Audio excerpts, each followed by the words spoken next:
Xo'p. 6-darsda bugun pen tool va pencilni agar vaqtimiz yetsa tekst ham ko'rib chiqamiz. Xo'p, pen tooldan boshlaymiz. P ni bossam o'sha pen toolni egallab ushlaydi. Bunaqa tochkalar qo'yib, qanaqadir vektorli grafika yasash mumkin. Mana fill deb bosdim, stroke deb tashladim. Qanaqadir shaklni yaratdi, hosil qildi. Xo'p, endi buni bukish ham mumkin. Ushlab turib qo'ya olmasdan deb biron tomonga tortsak, o'sha tomonga moslab burchaklarni to'g'rilab olaveradi bu.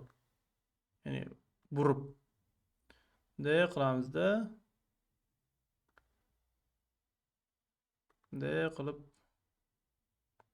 bosib turib qanaqadir nokka o'xshagan shakllarda yoki istalgan narsani shaklini yasash mumkin odatda. Endi ko'pincha bunaqa narsaga ishlatiladi bu.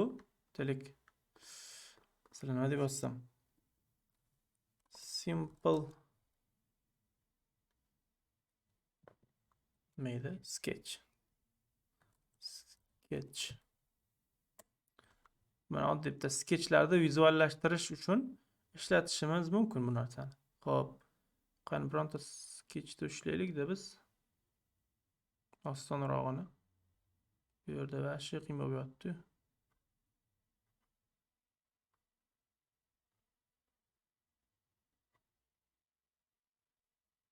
O'qib aytaylik mana pingvinchani. Xo'p, kopировать. Bu yoqqa tashlaymiz-da. Pen toolni ushlab chizishni boshlaymiz ustidan mana. Tochkasidan, kallasidan olib kelib chizishni boshladim. Mana bunday ushlab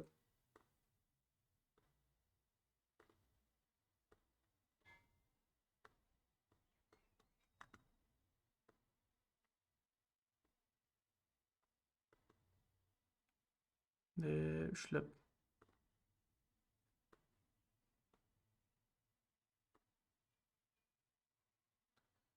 bitta kofechani damlab olib ishlab o'tiradigan joyida. Shunday juda mayda ish, lekin juda odatda ko'p vaqt talab qiladi. Ko'pchilik sabri chidamaydi bunaqa narsalarga. Shaxsan men ham odatda tayyor nimalar, assetlar ishlatishni ma'qul ko'raman. Bunaqa narsalarga yoki bironta grafik dizaynerlar ishida odatda bu. Grafik dizaynerlar qiladi bunaqa ishni. Lekin mana shunaqa narsalar ham qilsa bo'ladi degan ma'noda o'rganib qo'yaverish foydadan xoli emas mening fikrimcha. Ba'zan shunaqa oshib ketgan paytda qaytarib qo'yaman-da, mana shuni bunday ushlab chizib ketaveramiz mana. Bunday qilib. Endi toch chiqmaydi-yu, sal bundayroq bo'lsa ham amallasa bo'ladi. Selim, hop. Umuman tashqi ko'rinishini mana chizib oldik-da. Endi buni pen toolda yana bitta narsasi bor. Mana kontrolni mana chizib oldim, tochkalar bor. Shuni nima edit bosgandan keyin yoki men enterni bosdim, ushlab turib tochkalarni ochib berdim, p ni bosib turib yana bitta tochka qo'shib qo'yishim mumkin bu yoqqa. Shu joyga p ni bosdim, bo'ldi, mana qo'shildi. P ni bosdim, qaytdi. Endi kontrol ushlab yoki men kontrol ushlab mana bosyapti. Bu bend qiladi, ya'ni bukadi, ya'ni. Bunaqa qilib chiroyliroq narsa chiqarish mumkin. O'tkir burchaklarni. Bunday qilib mana shunaqa joylarni bunday to'g'rilab ketishimiz mumkin-da. Xo'p, hozir 1 minut men zaryadga qo'yib qo'yay kompyuterda.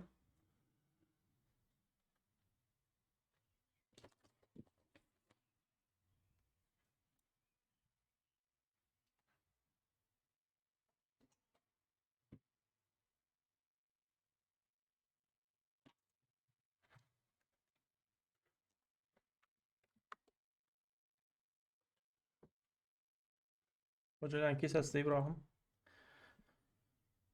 Shunaqa turibdi. Xo'p, mayli. Mana shunaqa qilib kontrolni bosib bukib ketish mumkin va shunaqa qilish yaxshiroq, chunki bo'lib приятныйroq ko'rinadi ko'zga keyin. Shunaqa narsalar odatda. Xo'p, mana shunaqa joylarini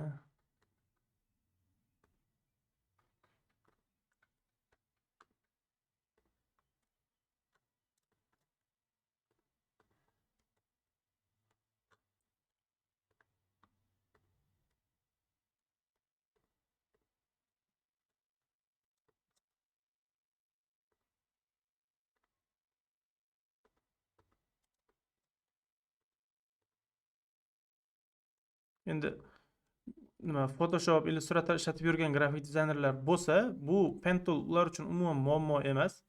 Buni osonlik bilan ishlata olishadi. Mana chizib oldim, mana ichini to'ldirib qo'yaman. Shunga o'xshagan. Xo'p, yana buni nimaga ishlatish mumkin? Odatda orqa fonni kesib olish kerak bo'lgan narsalar bo'ladi, masalan. Mana shu korobkani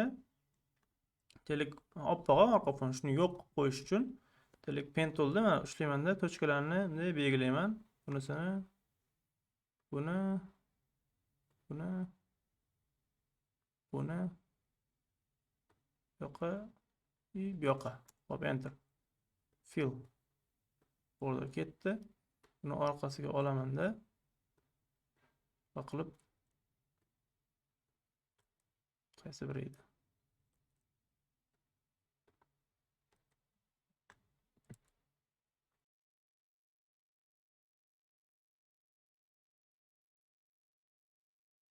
Xo'p, mana joyini bor edi Ibrohim. Tak. Mana Короче, orqa fonni kesish mumkin degan joydan buni olyapman. O'sha yerdan boshlab kesib tashlaverasiz. Hozir esimga kelmayapti qaysini qanaqa qilish kerakligi.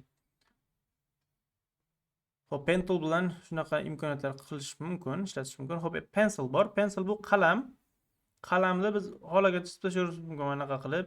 Buni burchaklarni o'zi avtomatik ravishda to'g'rilab qo'yadi. Telefon bunday chizayotgan paytda anaqa ozgina nimalar ketadi-yu, o'shani o'zi figmani o'zi to'g'rilab olaveradi. Bunday qilib. Buni odatda doska sifatida ishlatish mumkin. Mana bunaqa qilib olgan paytda, kimgadir mana tushuntirayotgan paytimda bunday chizib anaqa qilsang bo'ladi yoki sketching uchun. Men odatda ruchka ishlatgan ma'qul. Bunaqa qilib bunday chizsa bo'ladi.